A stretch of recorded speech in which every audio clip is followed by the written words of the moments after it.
കംസന്റെ നിർദ്ദേശപ്രകാരം കൃഷ്ണനെ വധിക്കാൻ വന്ന രാക്ഷസിയായിരുന്നു പൂതന.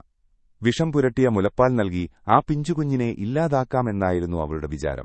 എന്നാൽ സർവ്വചരാചരങ്ങളുടെയും നാഥനായ കൃഷ്ണൻ പൂതനയുടെ പ്രാണൻ തന്നെ വലിച്ചെടുത്തു. മലപോലെ ഭീമാകാരമായ രൂപം പൂണ്ട് പൂതന മരിച്ചു വീണപ്പോൾ ഗോകുലം മുഴുവൻ നടുങ്ങിപ്പോയി. ഗ്രാമവാസികൾ പൂതനയുടെ മൃതദേഹം കഷ്ണങ്ങളാക്കി ദഹിപ്പിക്കാൻ തീരുമാനിച്ചു. സാധാരണഗതിയിൽ ഒരു രാക്ഷസിയുടെ ശരീരം കത്തുമ്പോൾ ഉണ്ടാകേണ്ടത് ദുർഗന്ധമായിരുന്നു. എന്നാൽ അവിടെ സംഭവിച്ചത് ആരെയും അത്ഭുതപ്പെടുത്തുന്ന ഒന്നായിരുന്നു. ചിതയിൽ നിന്നും ഉയർന്നത് അകില് കത്തുന്നതുപോലെയുള്ള അതിമനോഹരമായ ഒരു സുഗന്ധമായിരുന്നു. അന്തരീക്ഷം മുഴുവൻ ആ ദിവ്യമായ ഗന്ധം പടർന്നു. എന്തുകൊണ്ടാണ് ആ രാക്ഷസിയുടെ ശരീരത്തിൽ നിന്നും സുഗന്ധം വന്നത്? അതിനു പിന്നിൽ കൃഷ്ണന്റെ കാരുണ്യത്തിന്റെ വലിയൊരു രഹസ്യമുണ്ട്.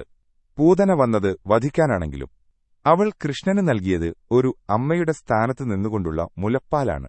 ആ ഒരു നിമിഷത്തെ മാതൃഭാവം പോലും ഭഗവാൻ സ്വീകരിച്ചു. കൃഷ്ണന്റെ സ്പർശനമേറ്റതോടെ പൂതനയുടെ പാപങ്ങളെല്ലാം കഴുകിക്കളയപ്പെട്ടു. അവളുടെ ആത്മാവ് മോക്ഷം പ്രാപിക്കുകയും ശരീരം പവിത്രമാവുകയും ചെയ്തു. തിന്മയെപ്പോലും സ്നേഹം കൊണ്ടും സ്പർശനം കൊണ്ടും പുണ്യമാക്കാൻ ദൈവത്തിന് കഴിയുമെന്ന് ഈ കഥ തെളിയിക്കുന്നു.